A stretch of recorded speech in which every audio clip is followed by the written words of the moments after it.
Vic Manuel mga bro ititrade na sa Barangay Ginebra para may big man at Justin Brownlee sobrang good news. So isa nga si Vic Manuel sa mga big man na hindi nagagamit ng SMB mga bro. Nagpaparinig nga ito sa SMB noon na bakit hindi siya gagamitin kahit healthy naman siya. Kung matatandaan natin na sa Alaska pa lang ito matunog na nga kukunin ito ng Barangay Ginebra pero sa SMB nga napunta. Ngayon na nga ang perfect timing mga bro na kunin siya ng Barangay Ginebra.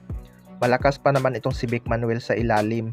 Hindi lang talaga siya binibigyan ng playing time sa SMB dahil babad nga si Junmar Fajardo. Pwede rin talaga tong ilipat sa Barangay Ginebra mga bro lalo na't mag-sister team lang naman sila. Malaki nga ang maitutulong nitong si Vic Manuel sa kanilang depensa. Mas may galaw pa nga ito kaysa kay Japit Aguilar sa ilalim. Malakas nga sa painted area itong si Vic Manuel mga bro. Pero may isa pang ang kinoconsider ang Barangay Ginebra dahil magiging free agent na nga itong si Motaw Toa. Di hamak na mas panalo ang Barangay Ginebra kung ito ang kanilang makuha dahil stretch big nga itong si Motaw Toa. Malakas sa ilalim at may tira beyond the arc. Kaya mas lamang ito kaysa kay Vic Manuel. Big man talaga ang kailangan ng Barangay Ginebra sa ngayon mga bro na kayang pumigil sa mga import. Hindi na nga kaya ni Stephen Holt ang mga import ngayong Commissioner's Cup. Kay Rudy Hollis Jefferson pa nga lang hirap na ito. Kaya malaking bagay talaga kapag nakuha nila isa kay Vic Manuel o Motaw Toa.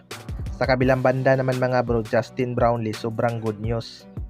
Ito nga si Justin Brownlee ang concern sa Barangay Ginebra ngayon mga bro matapos itong mag-struggle sa finals. Tutulungan nga ni Justin Brownlee ngayong second window ang Gilas Pilipinas na makuha ang unang panalo laban sa bansang New Zealand for the first time.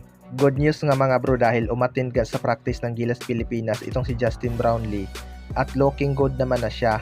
Sana makuha niya ulit ang kanyang kumpiyansa sa opensa dahil hindi talaga kapanipaniwala ang kanyang performance noong finals mga bro. Kung 100% healthy man siya. Malaki nga ang expectation ng lahat na maipanalo ng Gilas Pilipinas ang kanilang laban sa New Zealand sa tulong ni Justin Brownlee. Hindi nga lang makakapaglaro si Jimmy Malonzo at AJ Edo dahil sa injury. Pero maraming ang umaasa kay AJ Edo mga bro na makakapaglaro ito kontra New Zealand dahil malaking bagay nga siya sa depensa. Gustong gusto din daw talaga ni AJ Edo makasama si Justin Brownlee dahil napakagaling nga daw nito na import at team player. Well, para sa akin mga bro, magiging malaking impact talaga tong si Justin Brownlee sa opensa. Sana pumutok ang kanyang scoring kontra New Zealand para matalo na natin ang bansang yan. Ayon naman kay Justin Brownlee mga bro ay gagawin niya daw lahat ang kanyang makakaya sa laban upang maipanalo ang Gilas Pilipinas. Sana 100% na talaga si Justin Brownlee sa araw na yan para malaki ang chance na manalo ng Gilas. Kayo mga bro, ano masasabi niyo tungkol